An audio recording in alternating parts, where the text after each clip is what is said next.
guy we have in our studio to talk a bit more about this exciting program is Mr. Vonn Anderson, the coordinator for surplus property for the city of Jackson. We're excited to have him in the studio. Welcome, Mr. Anderson. Thank you, Mr. Chrysler. I'm glad to have you in the studio. As we tell most of our guests, it's a very casual conversation about something we think is very important to the city of Jackson. It's a milestone in achievements, if you will, for the Mayor Yarbrough's administration. Great piece of legislation that allows, as I understand it, citizens to have access to property at a very, very reasonable rate. So why don't you talk to the viewers a bit about the program so they can be a little bit more educated on what it provides to citizens? Certainly. First of all, I want to say thank you for the opportunity and responsibility for being here. Yes, I also want to say thank you to the mayor as well as the city council for this legislation and actually passing this legislation. I think it's something that will really make a difference in our community. The Neighbors First program is something that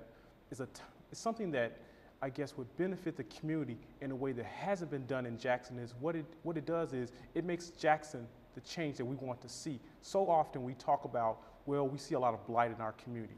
We see all these bad things. And this is a program that can allow us to cure those programs in a holistic way.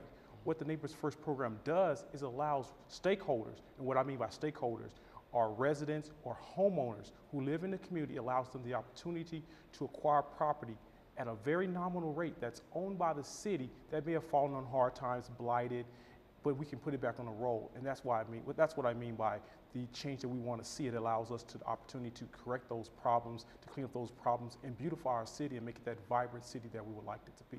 That's awesome, man. One of the things I heard you say very clearly is that it gets city-owned properties back on the tax roll. Absolutely. And I know you can speak from experience how important it is that that happens, because we know that if the data is correct, and we know that it is, that in excess of 40% of the properties in the city of Jackson are non-taxable for various reasons. But if I'm hearing you correctly, this is an opportunity to get it back on the tax roll. So that's important to note.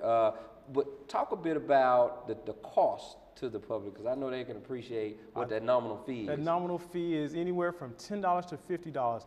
It starts off with $10 for residents who may live adjacent to that property. What I mean by adjacent, who lives next door. That's a fancy word of saying next door. It allows them to acquire that property for $10. As little as $10 if you live next door to that property. And if you live on that street and it's vacant property, it's $50. So it's relatively easy to afford. It's easy to afford, but there's one caveat to that.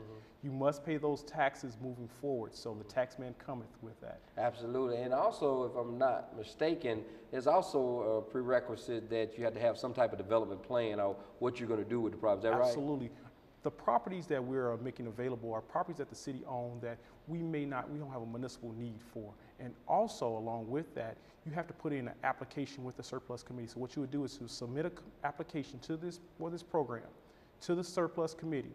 And what would happen is they would vote on it. But you must have a plan for it, a bona fide plan of what you plan to do with this property, because we don't want this property to fall back into disrepair once it's acquired. So what we want is an application with a plan of what you plan to do with this, and the surplus committee will make a yay or nay vote on that, and so we can move from there. And what's important for the potential property owner to understand is you can certainly devise a plan, but the most important thing is you must keep that plan, right? You must make sure you do it, because if you don't, there's some consequences. There are some consequences. We do have a reverter in those, most of the properties that we're allowing or conveying to these individuals or any person that acquires these properties. There will be a reverter in there, which allows us to reacquire that property if they don't maintain that property, if they don't keep the grass maintained, if they're not doing what that plan spells out.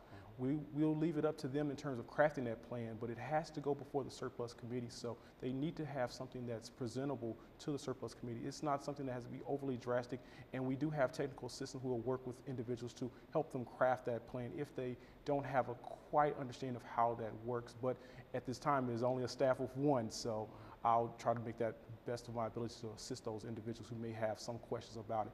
In fact, we do have some literature, and also we'll provide some resources to help them become more aware of this program as well.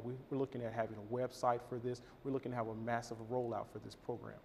Well, that's great, and you're saying that once we have all the information and data comprised, that there'll be an opportunity for citizens to go on our website Absolutely. and get the information. Talk just a bit about how that would. What it would look like is we'll provide a mapping tool or GIS tool that allows residents to type in their address, and they'll be able to find out if you have some of these surplus properties in your community so that you can acquire them.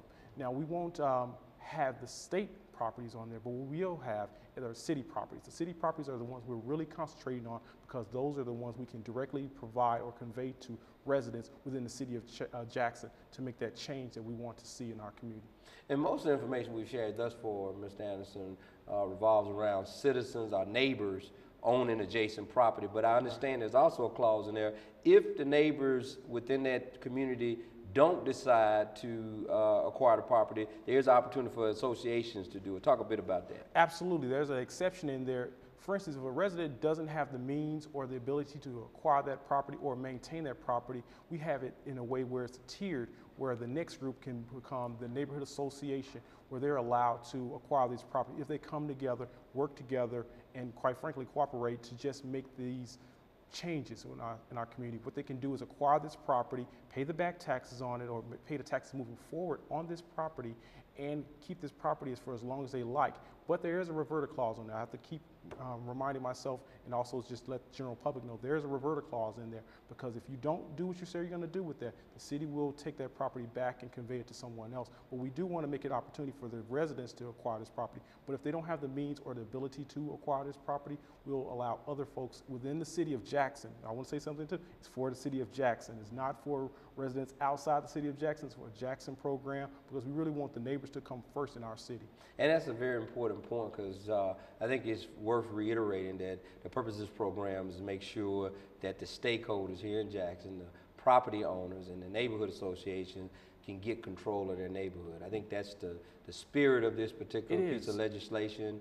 The priority is getting the neighborhoods to take ownership of property that was city property or governmental property, and develop it as they see fit that fits the fabric of their neighborhood. But secondly, as you mentioned, it has a lot to do with putting these properties back on land rolls and tax rolls. So that's very important. Absolutely. What it is making neighbors good neighbors who take care of their communities, that become good citizens, that actually pay their taxes, because we need these resources to help with our infrastructure. We need these resources to help to beautify our city, and just quite frankly to help help everyone within this city to be what we would like it to be. And very quickly, because we know the conversation is going to come up and we're running out of time, but no problem. At the end of the day, talk real briefly, maybe 30 seconds, about why this is not to be confused, and the distinction between stakeholders being homeowners versus renters, that this is really not a first-time buyer program. Talk a bit about that, because I know it's important. I have to say this. First of all,